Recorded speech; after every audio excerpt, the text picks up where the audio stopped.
session 10. I guess it's part 2.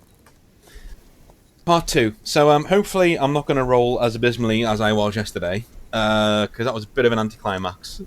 I'd watched it back and I was like, here we go. Oh, no. It's dead. 20. Look at Michael's last 3 rolls. 23, 20, and 20. So that was... My last few rolls were 1, 1, 5, and 6. There you go. So, it went that well. It really went that well for my people who were trying to do their best to stop me from winning the tournament. But we begin tonight, actually, the millisecond after we finished yesterday. So, you're not looking at this, don't worry. I just can't lock you over there in one jolt. There you go.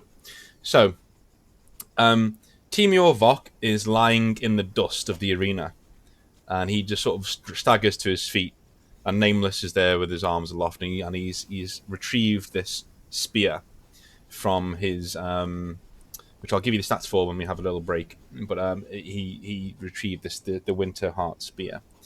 And Harken actually descends to the arena floor with his advisor, his main advisor. And there is a hush in the crowd as he speaks. And he walks over to you, Nameless, and just rests a hand on your shoulder. Are you going to accept that, or are you going to pull away a little bit? No, it's fine. It's yeah. Good. And he says, congratulations.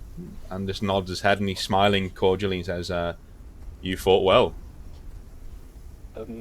Yeah, it would have been nice to have some competition, though.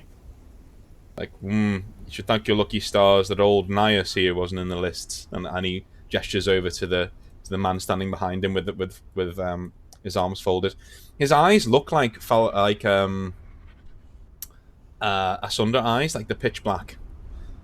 But the thing is, though, Asunder have completely black eyes. This guy's irises are just black. Like there's nothing in them. And his skin is... basically, he's as he is in the picture. Okay, so he's standing there, sword at his hip. His spear staff is attached to his back, so it's not in his hand. And he's just standing there stoically, just looking at you. Whereas Harken is standing... he's about the same height as you, but he's a lot wider. This is a big man, and big man with big dreams.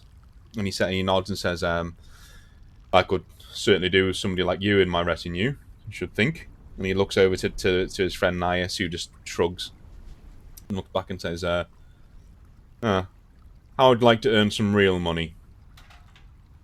That would depend on the nature of the work.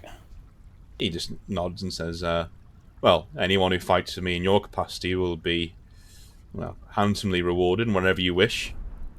My agents say harem is your one main wish at the moment. Champion needs his entertainment and recreation. On that note, I have a personal gift for you. And he calls forward a young man. And it's a young man. He looks at about 17, 18, wispy blonde hair. He's a decent looking lad. Runs over. He's been in a pleasure house somewhere. Whether it was working as a prostitute or whether it was like working as a fixer there, you don't know. But he bows extravagantly, and he says, "You now belong to this man," and points to you, Nameless. He says, "This is your personal announcer. He will announce you as the champion of this fetid affair wherever you go. If you're all right with that, it's up to you. You don't need to take him. If you don't, I'll just take him back. I'll probably find some use for him in a soup house somewhere." I mean, sure, I'll take him. That'll rub salt in Androcles' wounds. Like he nods and he just says, "Yeah, well, considering my gift to you, he can be a bit mouthy, but just slap him around a bit. You'll be fine." So he just nods and says, "I'll leave you to it. I'll see you at the Moot, yes?" Yeah, I believe that's what we intend. He just holds out his hand and says, "Always good to meet a fellow warrior. Hopefully we can fight on the same side one day." Thank you. And I'll shake his hand, I guess. Cool. He like grips your forearm and like you shake hands. He walks away, and the arena begins to cheer as people file out. They seem to be wanting to get to the drinking. You know, the action's over, so you know they're not bothered about seeing you get your prize. So the young man standing there, he nods and says, "My name is Lucius." Cool. Can you take care of my armor, please? And I'm going to throw my armor at him. Cool. And, He needs to roll a mic check for that. He's a bit shorter than you. Yeah, so your armor like slams into him and he just piles backwards into the sand. And his legs just flail in the air. Says, I will, yes. And he sort of like struggles to his feet and drags them up. And he just he doesn't like carry them, he drags them out. He drags your armor out of the arena, just like you're dragging a body behind him. Reprimanded for that later. And then so that is so he is going to be with you. So he obviously, I'm guessing you're telling him where you're staying, where your inn is, because the innkeeper is there. He does run out to meet you. His name's Borg, Borlg. Okay, that's Borg. a weird name. Cool. Yeah, well, Falkeer, what are you going to do? So he walks over and he's got two big sacks that are quite heavy, and he throws one to you and he goes, "We're rich, my friend, very rich." Yeah, no thanks to you. What do you mean? I put up the money. I made the bet. Yeah, and I did all the work. Well, if you hadn't have won, I'd have been ruined. Your idiot friends cost me a lot of money. I've only made around 500 gold on this, but still, a profit is a profit. Well, you shouldn't have trusted inferior warriors. He nods and says, "I will not in future. You're not looking for an innkeeper of any sort, are you? I'm good. I can give you information. I've got a lot of eyes and ears out there. I could help you out." We haven't got an inn yet, so probably not right now, but give it a few weeks if you want to come across. I'm sure we could find work for you. He nods and says, haha, work, yes. And he taps his nose, says, "I'll be back in the inn. All of your drinks on the house, of course," and bows and walks away. Yeah, one more thing. He stops. Can you get another group of musicians? And I want heroic songs of my victory over Androcles to be played outside his door all night. He nods and says, 50 copper, I would say. We can get that. I think you'll do it for free. Thank you very much. he just nods and says, "Fair point," and then walks off. Cool. So let's go back to the inn for now. So we'll head back to the inn.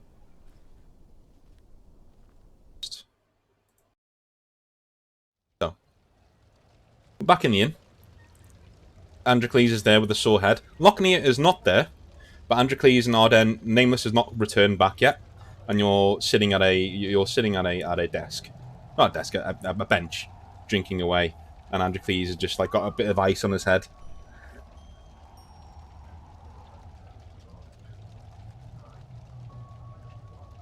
Feel free to use your mouths to articulate voices at any point. Anyway, that'd be good. Oh, I can't hear you. Is Arden there? Oh, no, Yeah, we're both in the inn. I mean, just kind of sitting and recovering, I suppose. Yeah. So there's a tap on your shoulder, Androcles, and it is a young messenger. And he says, "Terribly sorry. I was sent by a fellow by the name of Lochnia. He said somebody of your description." He gives you a note. Says, "Thank you," and he walks away. I'll just open up the note in front so that Arden can see it as well. The note just says, "This is bullshit. Full stop. I have got the boat ready to leave when you are. Full stop. Sleeping on the boat. Full stop."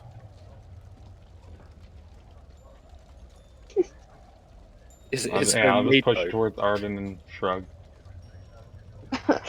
Arden will read it and then say to Androcles, you know, the weirdest thing happened in the arena when I was fighting that woman. I think her name was Astrid.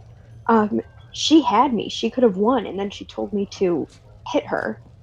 And I barely touched her, and she went sprawling back.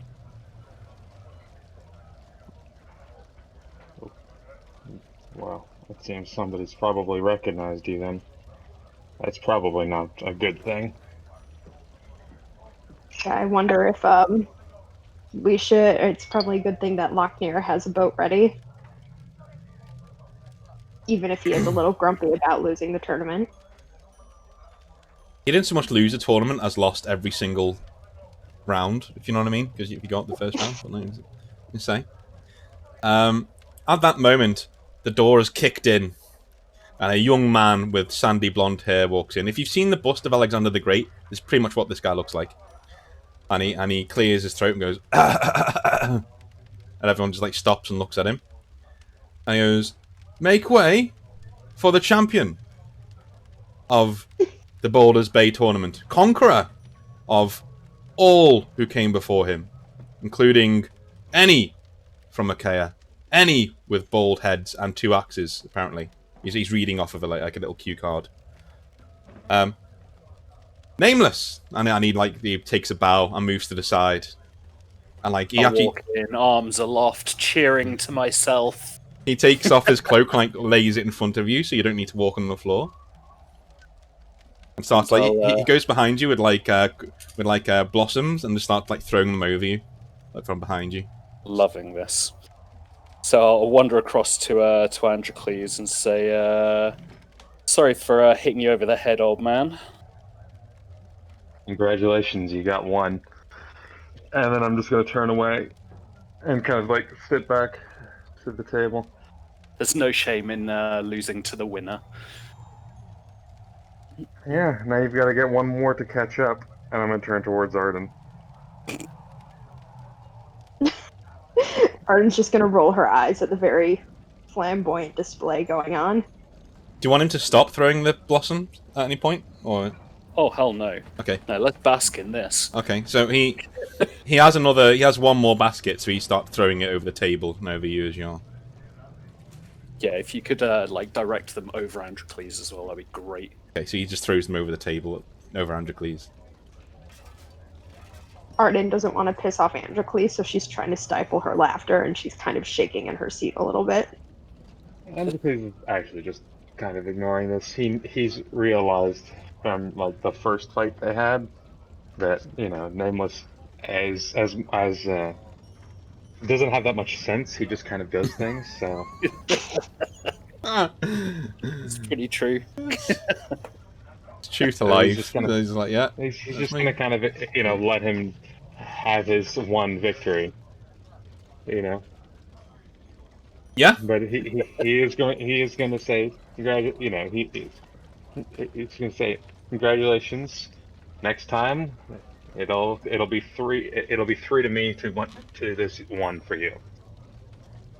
You're only as successful as your last victory, and I believe you just lost. So, yeah.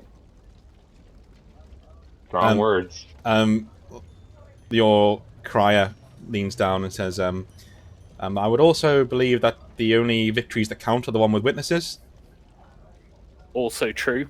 And he begins like throwing away. Good point, boy. And I'll throw him a copper he's so happy. Like he's whole copper. Like he's just like, yeah.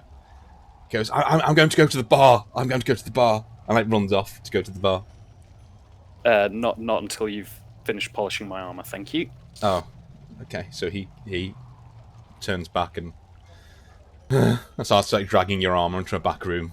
And pick it up. Don't drag it. He just looks at it like, okay, I'm gonna have to roll a mic check for him. He's just okay, yeah. So see, he just about gets it up and starts like waddling up the stairs with this armor. Okay. So out of the door comes another Falkeer. Looks a very large man, with a very large, bushy handlebar moustache. and behind him are several warriors. And with him also is Egil from yesterday, of the Skoldung. And Egil comes in, and he looks pretty beaten up. He looks like he's been in the wars. But you didn't see him in the tournament. He's supposed to fight you in the tournament, and he wasn't there. Yeah, I was wondering about that. So he comes and sits down. Doesn't wait to be invited, he just sits down opposite you, Androcles. And he says, apologies. I'm just gonna shrug. As I was waylaid. So I noticed. He nods to the man at the door and says, this is Eric, one of the claimants to the throne of the Falkeer. He assures me that the dishonourable attack on me on my way to the arena last night was not his doing. But I've been an outspoken critic of his and of Harkon's over the past. My clan and yours, if you still believe as that, are not committed to either side. So I'm guessing either one of these two gentlemen, Harkon or Eric, is trying to pull me to one side or the other. But if I have to pick, it would probably be this man. He nods over to Eric, who's standing in the doorway, and he waves him over. And Eric is you know, he's about 6 foot, so he's not too large, but he's very, very thickly built. And he just looks down at you all and says, "Can I take a seat?" Please is gonna nod. If you address me by my proper title of Champion of the Great Moot, then sure. He shrugs and says, "When you actually have a name for me to call you by, I'll call you by that and your title." Sir will do just fine for now, thank you. He sits down and just shakes his head, like just folds his arms. Foreigners. Only you could go into someone else's home and say foreigners. It's like, you know. Have you guys read the Necromancer, like Gehenna's Cabal? No, I've read Neuromancer, but not Necromancer. There's a quote from that. I'll have to find it. It so perfectly describes this. But the gist of it is that only the English are so like English that they could go into someone else's world and be like aghast at being considered foreign anywhere in the world. Yep. That is a very British thing. You don't show them the passport, you bat them aside with it. Just like, out the way. My country now. Alright, so he leans forward and says, I'm Eric. Nice to meet you. He didn't seem very confident.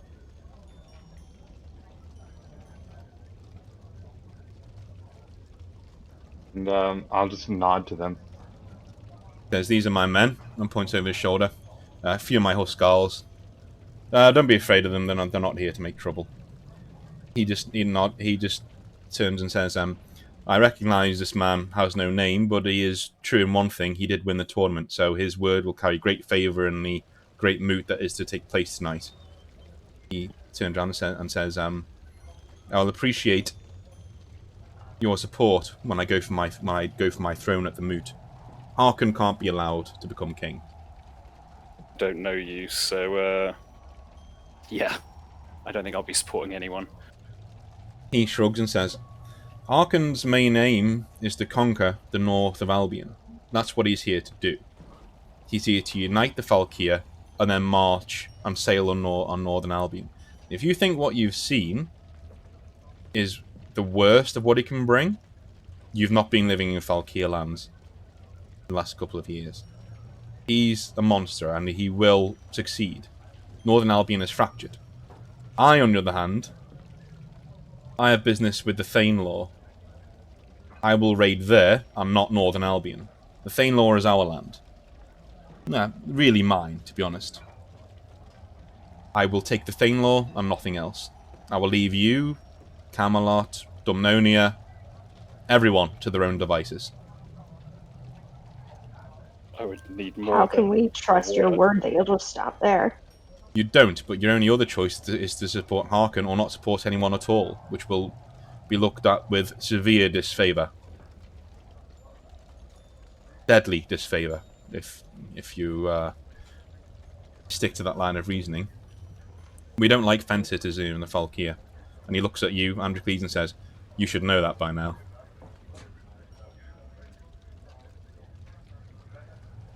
You'd only be a deserter if you were ever actually loyal. There is that. He says, "But this man," and he nods to Egil, says, "has vouched for your loyalty. I don't know why. He seems to see something in you." And Egil doesn't meet your eyes. He looks away and orders a beer.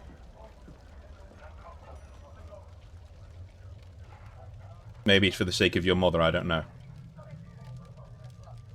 Just gonna kind of, like, Antipas is just gonna kind of been looking, just kind of relaxed as he's just been sitting and just kind of trying to stay out of this. But as he says that, Andric is just gonna kind of actually looks seriously at this for the first time. Like, kind of just stops and just stares straight at him as he says that. He says, "I did offer marriage to her, well, to Lambie anyway, if I could take her off of his hands, and he refused me every time. He was a good warrior."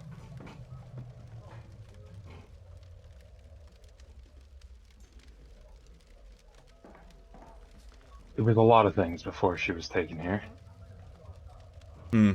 She tried to make the best of it, though, which is more than I can say for most people. And he nods and says, "I can give her no more. I can give her no more honor than that. As a slave, she certainly was more than that to many people. You should be proud." And he nods and turns around and says, "You have two choices.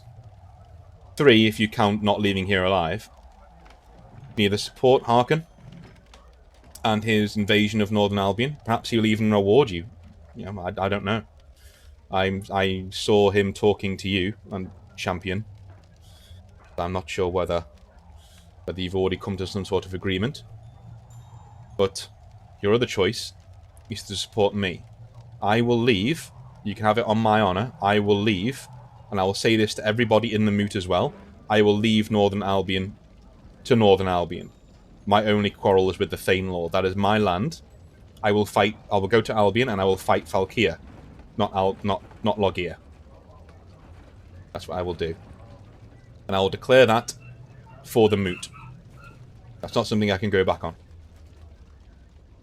Or you can support neither of us and take your chances. But the chances of you leaving here alive as foreigners doing that aren't particularly high. For one, I'll be forced to come after you. And I know Harkon won't want people like you returning to Northern Albion, considering the bloody nose you gave some of his subordinates over the past year. And at that, a few of his men truckle. So obviously tales of your battles against Harkon's men have made their way over here. Should think so, after getting the ass whooping we gave him. He nods and says, I have to remind you that you were facing the dregs of his armies. You only ever faced him once, as far as I'm aware, from the tales I've been hearing. And dregs or not. And from what he has told me and the other members of the Moot, you fled Caledon with your tails between your legs. Dregs or not, when there are 10 to 1 odds in terms of numbers, that's still a good bloodying. Indeed, but would you rather not face those odds? If I am king of the Falkeer, if I'm king of the Falcon Kingdoms, you will not have to face those odds. You can build your lands in peace. My agents in the Lethane Valley tell me you are... What is the Logier word? And one of his men shrugs, and then Egil says, "It's not Logier. It's actually Camelot." But yeah, barons. That's it. Barons. Are same version as our Jarl, as far as I'm concerned. I'd rather not fight you. We'll have to discuss it amongst ourselves before the Moot. He nods and says, "I'll leave you to your deliberations, but my offer is made, and at least I came to you honestly." He says, "Egil, you can stay or come with me. And Eggle just shrugs and says, "No, I'll come with. I'll see you at the Mute." And he stands up and he goes to shake your hand, Androcles. Androcles will hesitate, but he doesn't want to cause more trouble than there already is, so he will. Okay. Not like, but not like, like a big friendly handshake, just kind Mhm. of purely like what he has to do, Yeah. All right. He nods and says, "I'll see you later tonight," and walks out. Androcles can shake his head and kind of like put his head in his hands, just like, this is all a fucking mess. He does raise some good points, though. I mean, he seems the lesser of two evils for now, at least. I mean, if we weren't to back either of them, then surely they would weaken each other. But as he said, then we'd become targets ourselves. And it would be an insult. It would be as if Lothane had insulted them. I doubt we'd make it out of here alive, and they would probably have to answer in kind. We Well, face we know Harkin will continue to attack Lothane, and we hope that Eric won't. I mean, It, to me, that sounds like the choice to go with. Dean, so Androcles would know that if they do make like whether or not if they make the promise at the moot, it would actually have to be upheld, right? Yes. If it's in front of everyone, yes. Yeah, yeah. Androcles is gonna just look at them. If he declares he won't attack at the moot, he won't. Not for as long as he says he won't. We'll have to just make sure he agrees not to attack until the next Great Moot, for as long as he's in command. I mean, it But if he seems says he very, won't at the Moot, he will not. it It will be. seems as though Go ahead, sorry. I was just going to say that Eric is the best choice for Lothane. What do you think, Nameless? majority consensus. I'd rather stay out of the politics, but I mean, if I must make a choice, then I'll listen to your greater wisdom. Just towards Nameless and just like, as much as us not, none of us saying anything before the Great Moot would be an insult. You having to won their tournament, it would be even worse. They would probably most likely make an example of you.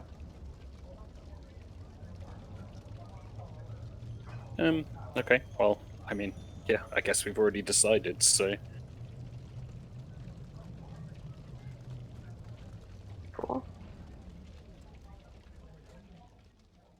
And Androcles is gonna kind of nod to the two, and then he's gonna take off. He's not quite sure what's gonna happen with Mhm. him and Eric later, but he figures he might as well be prepared for anything.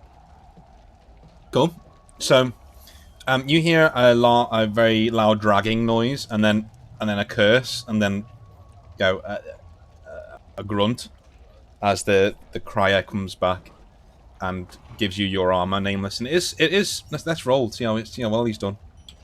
I'll give him a plus 6. It's pretty nicely done. It looks about where it looked like when you brought it here. Because you're not great at caring for your armor, but you think with a bit of practice, this guy can really work out some dents in this thing and make it really nice, make it shine. Cool. Good work. He can have a drink, I guess. He goes over to the bar and orders a drink. So the moot is taking place in an hour. So do you guys have to do anything that you want to do in the tavern or anything? Nameless isn't aware of where Lochner is at this point, so maybe you need to make him aware of that. But aside from that, free time, hour of free time. What would you like to do with it? we shall tell Nameless where Lochner is. Cool. That's 30 seconds accounted for. So what about the other 59.5 minutes? Lochner will ask Androcles and Nameless if either of them want to spar for a bit, just to kill time. I'm done beating the shit out of people today. Looks at Androcles. After the others left, he went to his room because he's gonna sharpen his weapons and such. He actually left already. He's having an emo moment. Okay. Then Arden will go use her whetstone on her sword and dagger. Mm-hmm. Okay. And I'll just tend to the light wounds I've received. Cool. So, the evening of the moot takes place.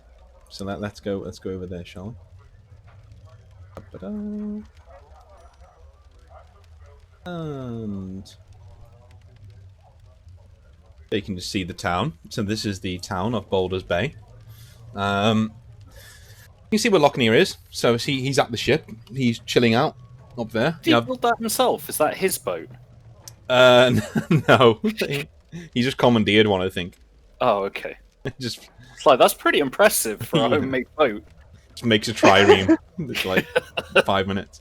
I mean, we came here on a boat, right? Yes. I imagine that's the boat he's. Well, no, that we're boat finding. sailed away. It's gone, but he has commandeered another one, so he's paid for another one essentially. But the arena is up there, as you could see, and the Great Moot tent is where you're heading to now. You were in this building here, and now you're in the Great Moot tent. When you get in there, there are several people around, just milling around. Everyone roll a perception check for me.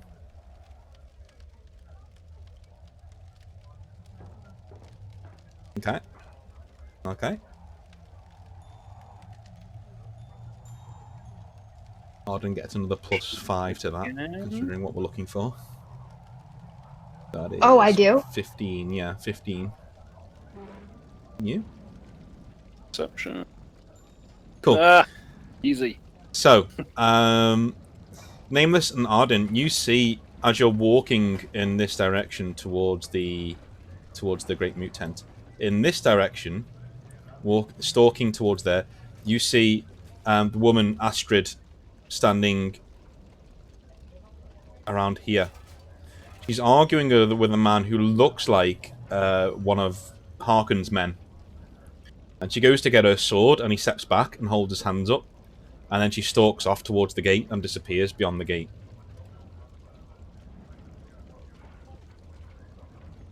Interesting. Do you want to go after her and find out why she spared you? Do we have time? You would miss the start of the Great Moot, you're guessing, if you did that.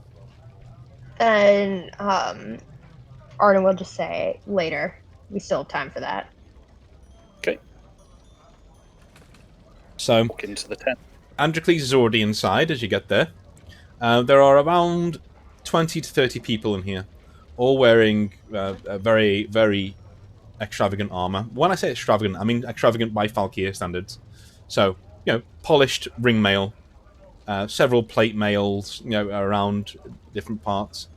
There are people with ornate leather armor on, and they're generally all milling around. And you see Harkon there as well, who is sitting at the table opposite Eric. Eric, the Jarl of Shardland, who is sitting on the opposite side of the table. The man wearing all black is standing next to Harkon, and is talking to him, whispering in his ear. And Harkon's nodding and then looking at Eric conspiratorially, And Eric looks to you guys as you walk in and nods to you. And Eggel's standing next to him as well. So the battle lines are pretty much drawn here. And on either side of the two men, there are groups of around 10 other Jarls. So you say it's pretty much even. Where would you like to stand? Well, before we do, we're in the tent. I'm going to kick Lucius and say, where was my introduction? Your one job. He says you haven't passed the threshold yet, sir. You need to stand Right. outside. Right. Okay. Well, I'll shove him in first, and Yes, then yes. we'll go. He goes in and announces. He says, ladies and gentlemen, put down your flagons. Put down your flagons. And they're all just looking at him agape. He says, I bring to you the finest warrior to ever set foot in Falcon lands. He is not of your blood, but he is of your hearts. And he just bows and says, the champion of your recent arena tournament. He has like a tear in his eye and like wipes it away. Nameless. And he sweeps his hand towards the door, like takes off his cloak, and it lays it on the ground. Takes a tambourine out and starts like whacking the tambourine, just like he's a member of the Beatles or something. Just Oh, excellent. Yeah, and I'll enter at this point and take the finest chair I can find. yeah. So you're right in the middle of the. So there's this long table, at which either end is the two claimants to the throne, and in the very middle of the table, in the biggest seat, there you just like sit there and lounge.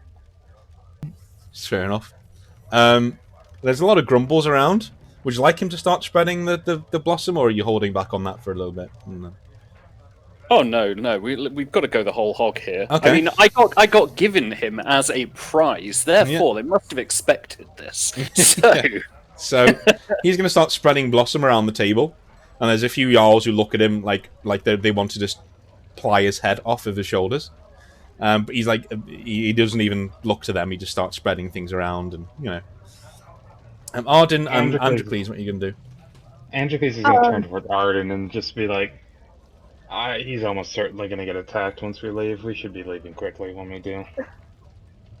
That sounds like a good idea. And Arden's gonna go walk over to Eric's side. Okay, cool. Eric nods to you and says thank you. I will join. I will stand, nearer to Egil, but not like next to either of them. Cool. So the moot takes place, and Harkin lays forward his plans. He rolls out a map on the table, and he says, Northern Albion is ripe for conquest. None of us, no one here has ever laid permanent land and holdings on Albion.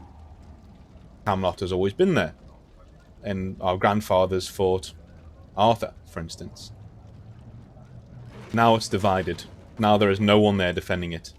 And a few people look at you guys across the table, and he says, aside from mercenaries, but mercenaries can be bought. And even if they can't, I'm quite confident that the rest of my armies can take it pretty handily. And that's a murmur of people behind him. And Eric says, well, for how long will you hold these lands? You will hold them for but a week, I wager, before Camelot marches north to take what you have, or the Thainlaw marches west to take what you have. I will fight as we are meant to fight. I will fight other Falkeer. I will take my armies to the Thainlaw, and we will take it for ourselves, and that will be our land in Albion. And there's a murmur behind him as well. He says, I would rather get the opinion of the champion. And nods to you, Nameless. stand up theatrically and announce my support for the plan for. Is it Eric? Did you say? Yeah. For Eric, stating that anyone that wishes to attack Albion is an open enemy of me and my own mercenary company. Therefore, I stand for Eric.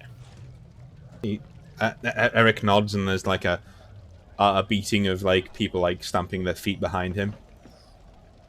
And he says, I thank you for your support. And to which Harkin stands and lays his hands on the table.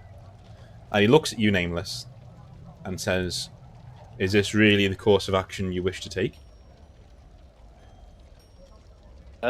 Either I upset you now, or you march to Albion and I upset you there. So He nods and says, fair enough. Arden and Androcles, roll a perception check. Turn to the table and just say, we're gonna need that. Do I do +4 or +9? +4. +9 was just for the last one. Okay. Arden, you can see the Nias, the sage, has left. He's left the tent. Yeah, Angeles is gonna turn towards Egil and just say, we're going to have to leave here quickly, aren't we?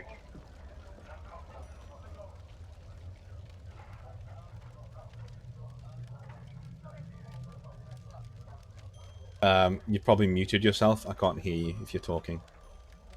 I just Me? checked my... No, yeah, just yeah. being weird. Yeah, because...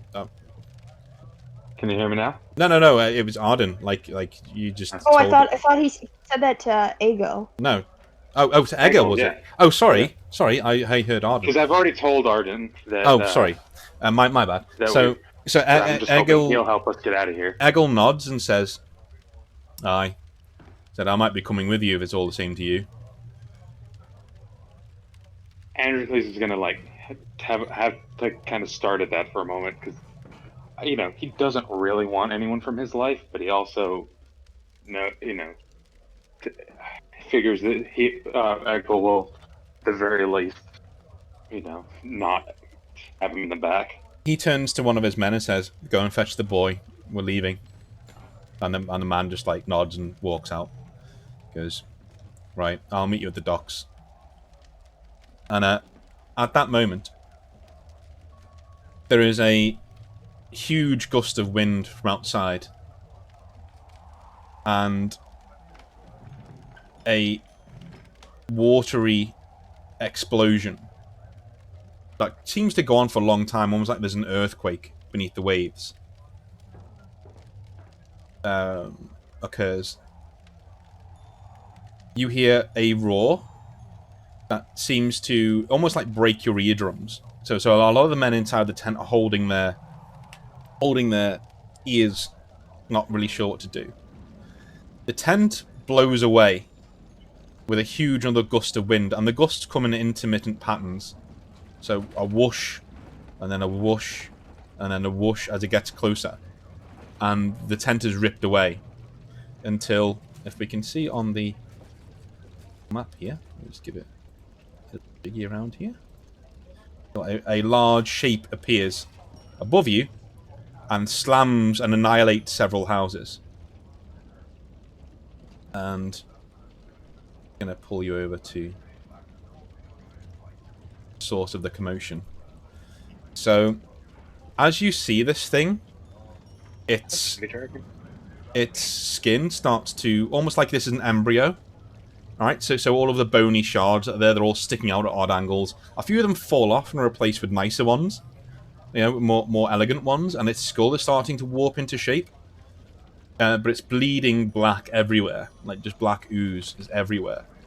And the creatures that you, Arden, knew and have fought before, and you've all fought, actually, start to run in the streets as fires start to spread. And Harkin turns around to the gathered assembly and says,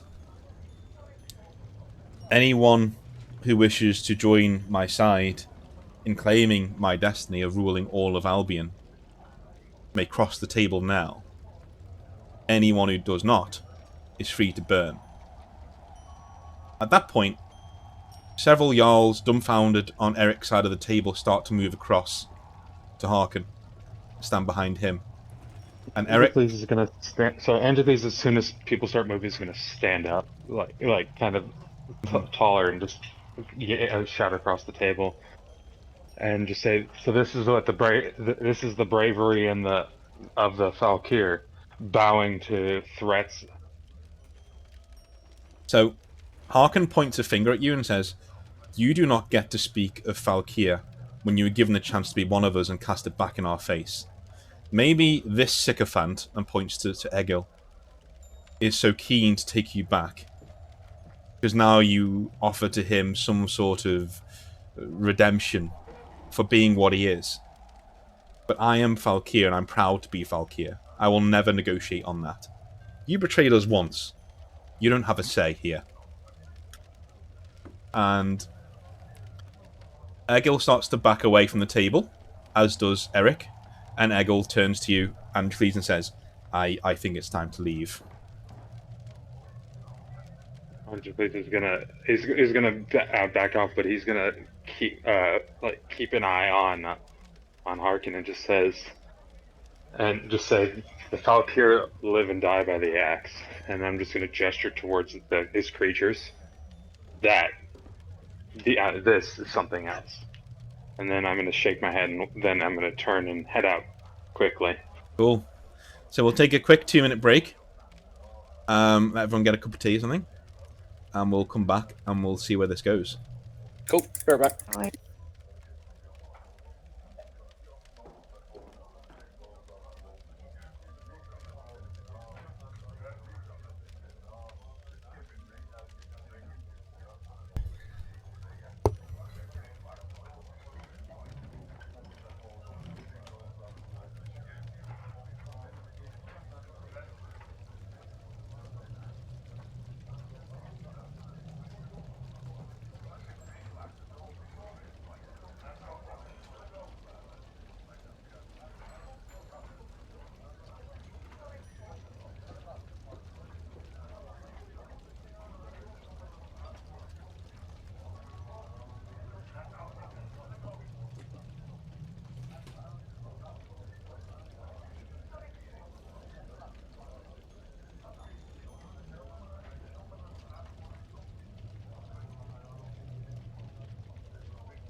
There we go. Back again. Hello. Hello.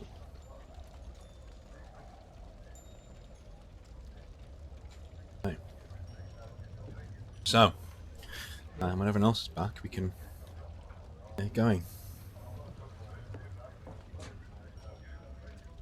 Alright.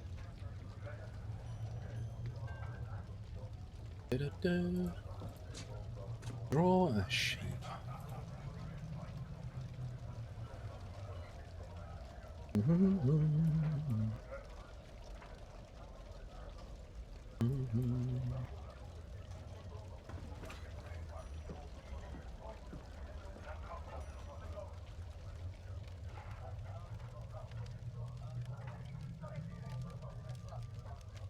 Cool.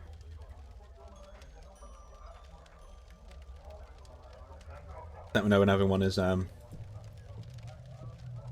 I'm Yeah. alright. Yeah, Michael, I think. cool. I think it's just Michael.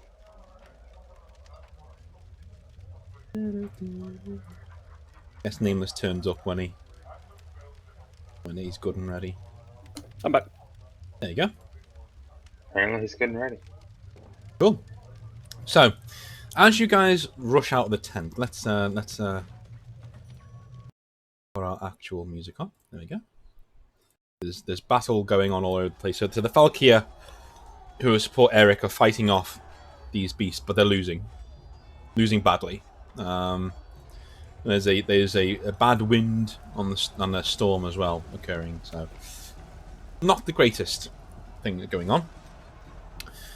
As you run out the tent, I want you to draw yourselves just here. Don't worry if you go on any of the buildings. Just draw yourselves just around over here. Whilst you're doing that, the creature is flying around and blowing fire all about the place. This fire is black. As it annihilates houses, it just blows them apart. As it touches people, they don't burn. They just sort of stop living and drop to the ground. It lands over here and turns around and looks at the city again. And begins blowing fire all down here. So, Egil, all of these creatures here are the deep ones. These are the creatures that you saw in Caledon, and the Falkeer are among them, fighting away, trying to break out. Egil takes you by the shoulder, Androcles, and says, I have the men that can shore off this street for a little while, but I'll have to stay and lead them. Do me one favour. You owe me that much. Just the one favour. He's gonna look at him, he's not gonna say anything just yet. He says, that boy is your brother. Get him out of here and take him back with you to Albion. Look after him.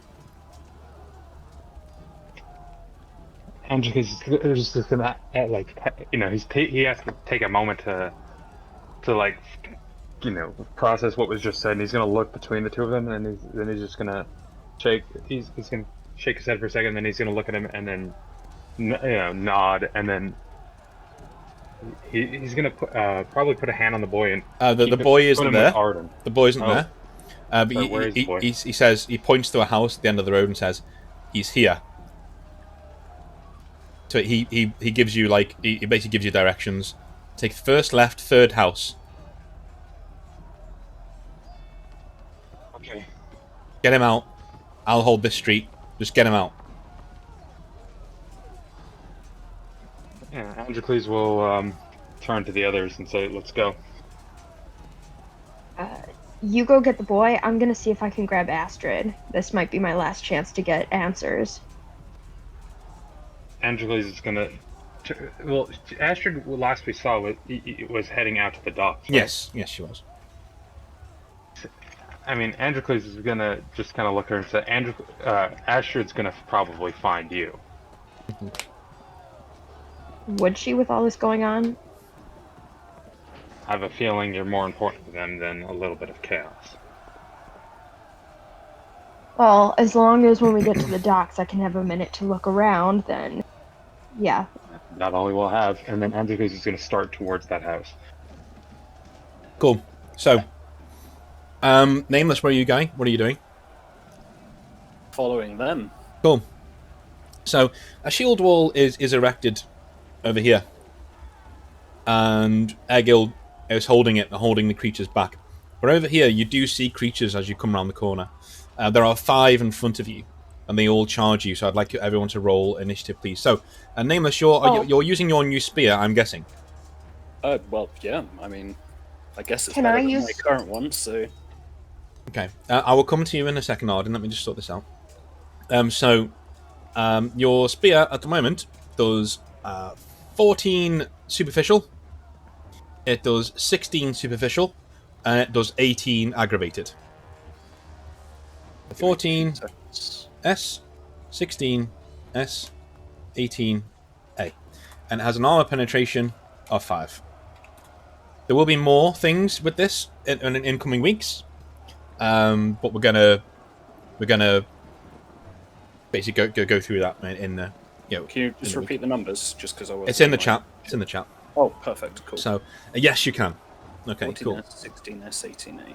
So yes, no wonder. Yes, you can do it. You did roll a 1 though. So does it say in your turn or oh no, it's as they're charging, isn't it? Cool. No, it's as they're charging. Cool. So go ahead and do it. Read it out for me. What does it do? So I can remind myself. So, when you charge by an enemy, you may take a complete combat round and fire your arrows into them. If you have a speed of 5 or 5 points or above in the bow you are using, you may use hail of barbs an unlimited amount of times in a single turn, but you're still limited to using it the same amount of times as the points you have in the bow you're using. So, Do you how have many that? creatures are... Yeah, I have 5 points. Excellent. So there are 5 charging you at the moment, and there are about 20 behind them. But they're not charging right now. But there are 5 charging you at the moment. I'm gonna do, 3 hail of barbs right now. Okay. So does that mean 9 rolls? Yes.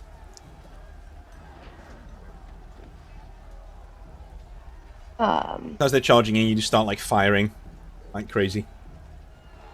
If I do 9d20 plus 5, does that add 5 just at the end, or to each one? I think it's just At the end. At the end. Okay, so then I'll just do roll 9d20 and then just add 5 to each of them. So miss, miss, miss. No, miss, miss, hit, hit, hit, good hit, very critical hit, miss, miss. And the critical hits do 15 aggravated damage, then the mid-range ones do 13, and then the low ones do 12 superficial. Cool. So 2 of them go down. It's splintered by arrows as they're running in. The other 3 make contact with the group. So, let's roll for them. Let's roll there.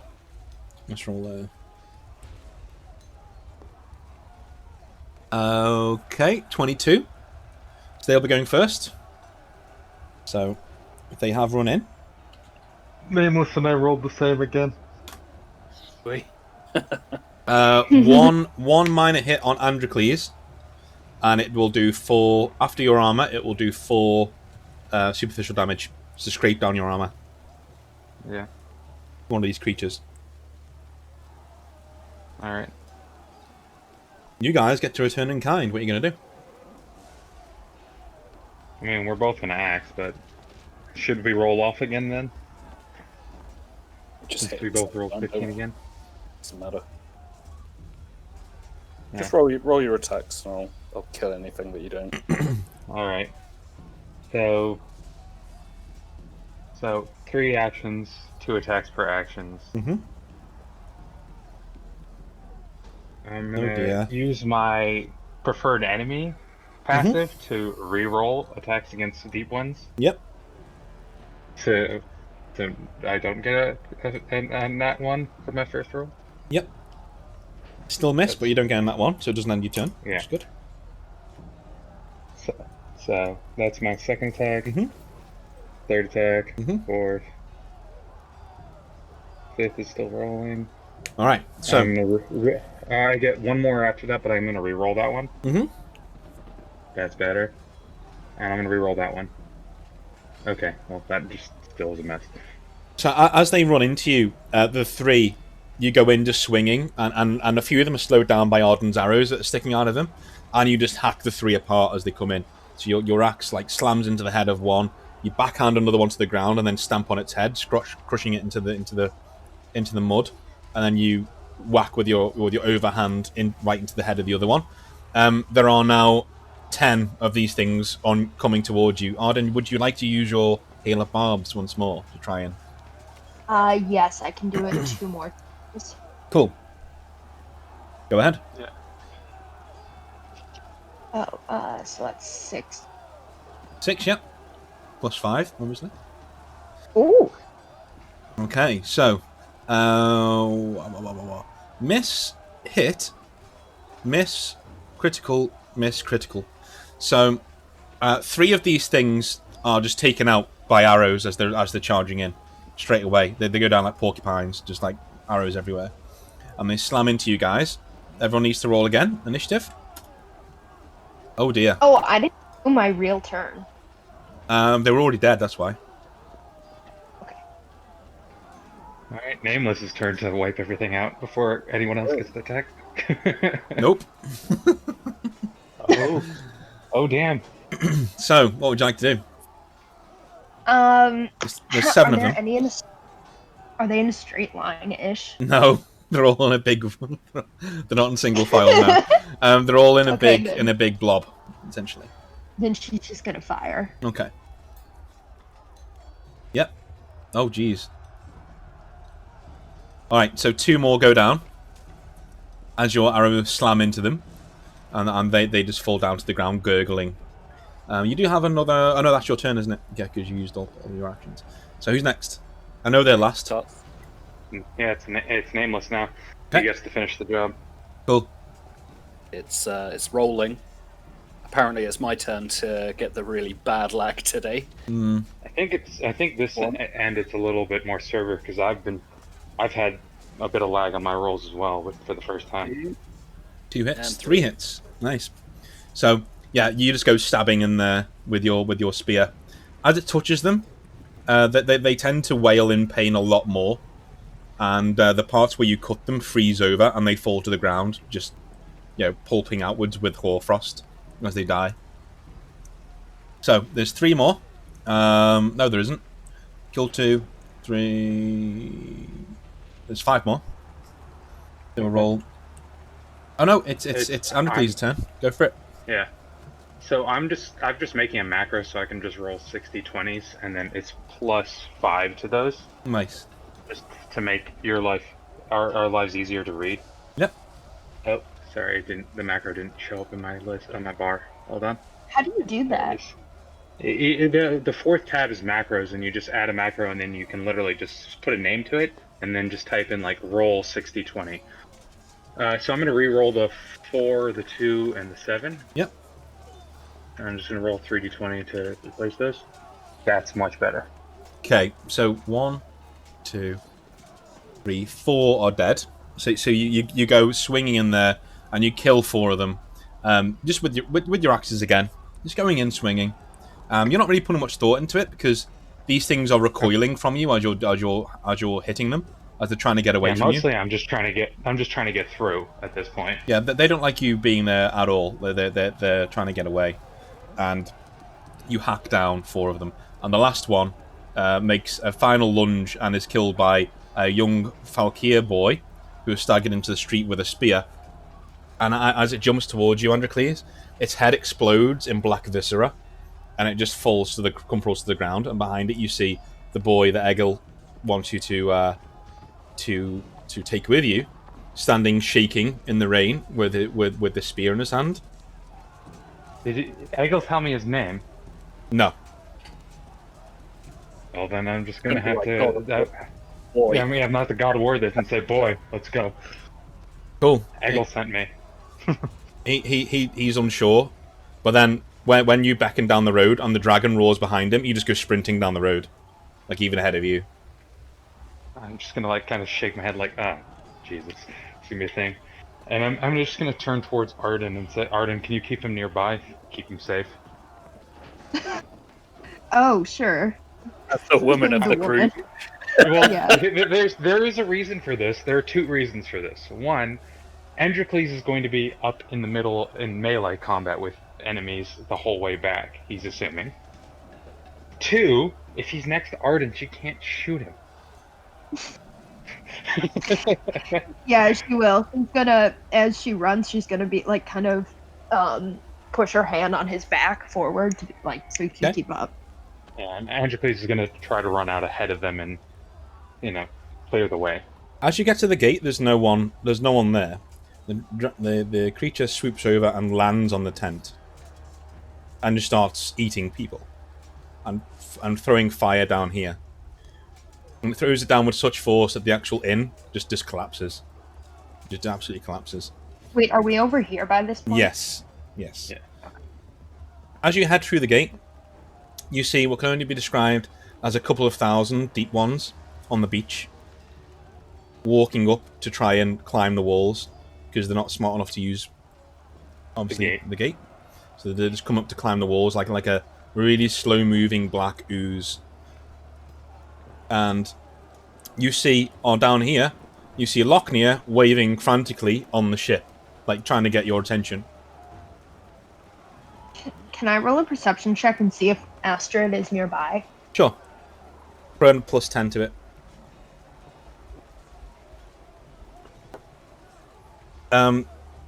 With a 28, you can see pretty much everything going on. She's not here. You can't see her on the beach. Whether that means she's dead and underneath the deep ones, you don't know, but you can't see her. Arden's gonna cuss under her breath at that lost opportunity as she runs to Lochner with the boy. Cool. Yeah, Androcles is going to make sure that their path is clear, or... I mean, if it's clear up ahead of them, he will kind of cover their escape. It's clear, but there are a few deep ones coming out of the water onto the planks here. So yeah, he'll work to clear the way through. Okay, so Arden, you behind Androcles and Nameless then, as they're doing this. Yes. Right, The kid. I'm gonna have you guys just roll attacks. We're not gonna do any initiative because they're not on their feet yet. They're trying to claw up. But if you miss, then one of them's gonna get up. Just keep roll. I'd say 3 each. Full combat round each. I don't think they're getting out. I don't think they're getting out. No. One of them does. One of them does. But I'm going to give you Nameless. Roll a mic check for me.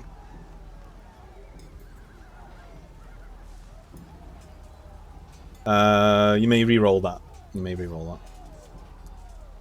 There we go. So you Spartan kick this thing back into the water as it gets out. Just like thunk, and it just goes into the water. Lochner is on the ship as you approach it, and he just says, "About bloody time," and he looks down and goes, "Who's the boy?" Andrew's new plaything. We'll explain later. Let's just get out of here for now. Right, and he just steers the boat into the wind. So the boat pulls away from the burning Baldur's Bay, burning in black fire, as the boat pulls away, and its rowers begin pulling it into the sea as you make your escape. Borgil is behind you on the pier. He's waving. The innkeeper's waving. He's shouting something, and Lochner says, "Do you want me to turn around?" Should we? Turn towards the Nameless. It's his person. Is it my person? Yeah, sure, we'll pick him up. Why not? Okay.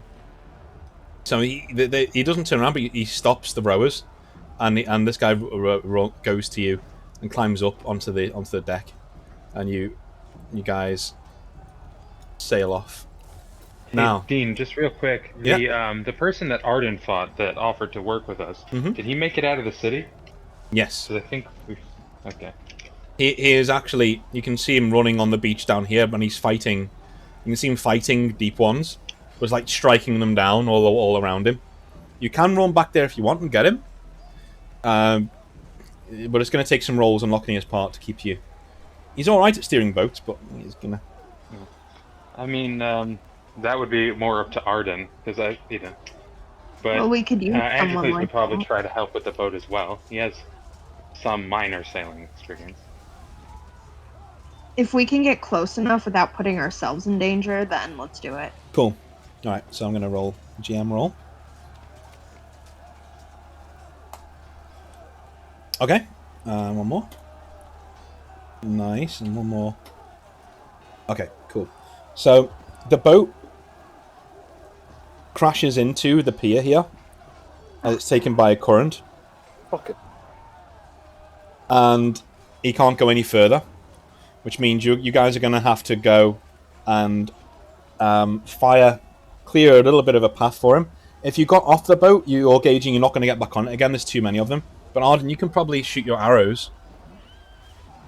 Can I do some like the spear shot too? Sure. So I'll do this one with spear shot. Oh, no. Since that didn't work. Okay, so... I'm going to use my action to give her, to turn that into a crit. Nice. Nice rolling.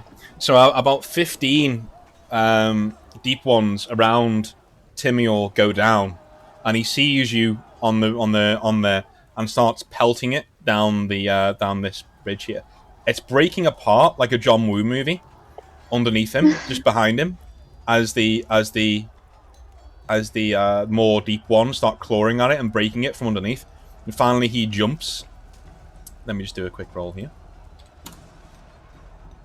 Finally he jumps and crashes into the side of the boat. So the force of it actually knocks the boat a little bit off, so you're free. But one of you is going to have to haul him over. Yeah, Androcles will pull him up. So do a mic check for me. He will also do a mic check. That's better. Yeah, so you easily get him onto the boat, and he lies there panting, and puts a clawed thumb up. Thank you. And you guys sail away. So now, you're on the open sea. Wind and rain all around you. Ignore the cannons, they're not cannons. So place yourselves... So Lochner would be up here, obviously, because he's Lochner. He's going to be attending to the boat.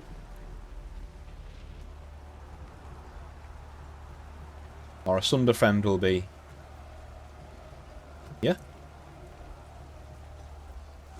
Of course. Right at the front. I'm surprised you're not You're standing on the... holding Yeah. I did think about right on the prow, but... Yeah. Where is Arden? Give me a sec. God damn it. Hurry I up! make a freaking... Oh. No, that's not a circle. That's the circle. Two Ardens, husbands living the dream. Okay. There's three, actually. Even better. So, the ship is pulling away into the dark sea, and you can see the outline of Albion in front of you, way in the distance. But the ship does start to slow down, and Lochner is at the back, and he just looks down and says, "This isn't normal. It's not normal." Androcles is going to peer over the side. There are hundreds of deep ones climbing up the side of the boat. Well, I guess it's time to get chopping. Time to get choppy. These waters are going to get choppy. So, let's do this.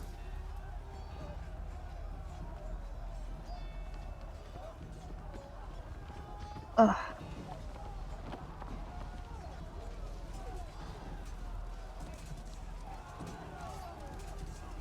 This counts as a new combat round, right? Yep.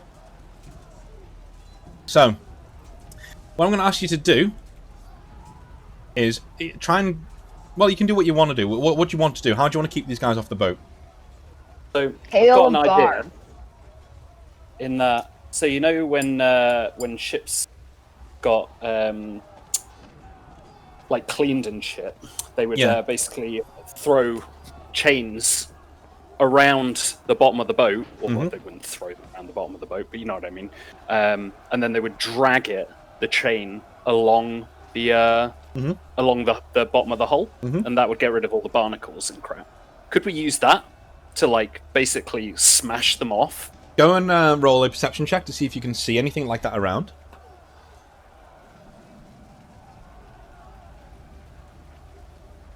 You can see it, but it's on the other side of the boat. It's over here. And you would have to manually run around the boat with it to do that. Pull it against the boat. Screw that. Can Arden do a hail of barbs as they're coming at the boat? If they're charging at you, you can, but they're not charging at you just yet. Oh, dang it. I mean, Androcles. Well, I spent some limited time on boats, but I don't know if he would have been that part of the maintenance. I don't know if he'd know about the chain thing. How potent is Androcles' freezing water hand? He would have to get Deer down to the water, but he could We'll probably just chuck him in. It's fine. Okay. Well, he could probably. We can lower him with a rope. That's a question to ask Androcles. So I mean, I don't think Androcles is going to, recommend or, mention or talk about his freezy hand because he's trying not to think about his freezy hand. He's more just going to, at this point, is there any kind of long, spare oars or just things for what's the stick they used to push off the piers? I know that there's a word. well, each of these is actually an oar, sticking from below, with the crew down below. Are the creatures using those to climb up or ropes No. and things, or are they literally just climbing up the side? Because you were sailing in the open sea, the oars are shipped, so they're inside the boat. Yeah, but they're below deck, right? Mm-hmm. But usually they have a pole to push off of the dock. There are those around, yeah. They're underneath here. Can I grab one of them and just fucking start sweeping down the sides? Sure. Go for it, and do a mic check for me. All right. So a few of them go tumbling back into the water. If their blood is oily, can we shoot some arrows at them? They start bleeding, then try to set it on fire. Of course you can. You can certainly try. Cool. Can I do that? Yeah. Which side are you going to fire? Since I'm over here, I'll fire off this side. Nice. So firing some arrows. I get 3, right? Okay. Yeah. So 3 go cartwheeling back into the water, spreading oily residue into the water. So like scummy on the surface. It's spreading. So then I guess I'll rip off a piece of cloth, wrap it around the end of one of my arrows, and set it on fire and shoot it in. Cool. Go for it. Cool. So it ignites. Okay. So what I'm going to do... I have a reservation about this in hindsight. We are on a wooden boat. But Androcles is a little distracted with his sweeping. I feel like you may just have set our boat on fire. Yeah, I know. Androcles didn't have a chance to stop this. But we could have gotten rid of the things. Yeah. But if the boat well. burns, then we go into the burning water. But don't great. forget, I was firing arrows, so they were further back. So if we sail out of there quick enough. So, there is fire in the water, and I'm going to tell you now, this sail is on fire. But none of all of these deep ones seem to have gone back under the water. So your ship is now listing heavily in this direction. It's being pulled in that direction, but it's free on one side. Which side is it? Which side is free? The fire side. This side is free, yeah, because there's no one holding it now. Okay. This side, So, you're being pulled towards. What about doing my idea, but with the anchor, and basically just chopping the end of the anchor that holds it onto the boat, and effectively raking it across the whole left side of our ship. Does look like the anchor's right next to him. That's what I thought. Dean? Yep, it is right there. It is right there. Can I do that then? It is tied to the boat, but it's tied by chains, as anchors often are. Pretty strong. Well, the chain should be long enough because it's supposed to hit. Yeah, that's true. Actually, yeah. Yeah. He could just he could just fucking take the chain and just bring it along. Yeah. Yeah. Go Run for it it. like a madman. It's going to take So what some am I rolling? serious mic checks. I'll ask you to roll 10 mic checks for me, please. 10? Yep. Okay. Because you're dragging it along the side. So I can just do roll 10d20, right? 10d20 and add Yeah. your 4, I think it is. Then add 4 to each of those. That works pretty well, right? Oh, That's Jesus. pretty good. Yeah, that's a 14, a 22, a 23, a 22, a 17, a 16, a 20, a 22, a 7, and a 20. So You're yeah. allowed one bad roll, right? So yeah, you stumble a little bit, but you hold this chain and you swing it and you start running across the side. A lot of the guys are down here. They got their oars out, like getting these things off the ship. So you break 5 or 6 oars, but you get one big wave of them off the ship, and Locke here just goes, right, we're going, now on, and he says, 2 of you need to get down there and start rowing. Do we send the boy and Arden? Tamior just shrugs and goes down. Tamior just shrugs and goes down himself. I'm gonna turn towards Nameless and say, Nameless, if you can do that, I'm gonna work on this fire, and I'm gonna head for whatever buckets or whatever we have to try to put this Arden's fire gonna out. help. Cool. The no fire you started. Yes, the fire. Cool. I'll go row then. Why not? So You are a big, muscly. I am, I suppose. Everyone, we need to roll 3d20, 3 mic checks. Oh, okay. Yep. So he's Me got too? No, he's got. Tamior's got a +5. It's 24, 19, 9. Apparently, I'm a bit exhausted from the anchoring. Yeah, so the ship stops listing and starts pulling out through the fire, and eventually it starts speeding up. Arden and Androcles, you need to roll speed checks for me, please, to get to the fire and start throwing water on it quickly. Okay. How many should we roll? I or can just see the that one? coming. Just the one, because you were just running over to it. So. Sorry. the one. Sorry. I thought we were doing 3. So the front sail, as you come back up, Nameless, the front sail is now fully on fire, and the ship is now listing and limping towards the shores of Albion. And over your head, there is the same cacophonic wind, intermittent wind coming from behind you, and a dark shadow passes overhead. As it just it actually takes off this sail and throws it high into the air, into the sea. The gust of it gets already weakened by the fire. So the fire is out. That solved our fire problem. Yeah, the fire is out. But you see the dragon gliding and roaring on its way to Northern Albion, as we'll finish this session on that bombshell. Nice. There you go. Also, for the record, Arden hasn't accidentally shot someone in a while because she's gotten better at the bow. Just saying. Is that why? Or is it because we keep being not between you and the enemies? Pretty sure it's because we keep being not between you and the enemies. But she has gone up a skill point in bow, so she's, actually, if it was in the story, she would have improved. And she's being smarter about not shooting near people. So That's true. But for next time round, there will be new feats and things, new skills. There'll be a new patch of the rules coming out as well. That'll be probably next week. And our next session will probably be a week on Wednesday. That'll probably be when we're doing our next session. A week on Wednesday. Okay. So I check my what day is schedule, that? but I know it's completely free anyway, so... I might actually have work that day. It's Okay. not 100% confirmed yet. Oh, But I think I'm supposed to be working the 27th to the 30th. as soon as you're back from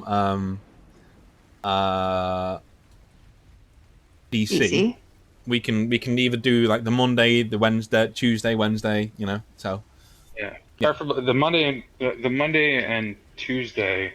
I definitely don't have anything specific going on. maybe we should do Monday then. I'll put it in the If that group. works I'll for put it in you. the group chat. I'll put it in the group chat, and we'll sort it out. Yeah. All right. Well, cheers, Nice. guys. Thank you. Bye. Speak to you later. Bye. Bye. So you have it, the finale for season 1 of the Sellsword campaign. We'll be back, hopefully, as we just said, on the Monday.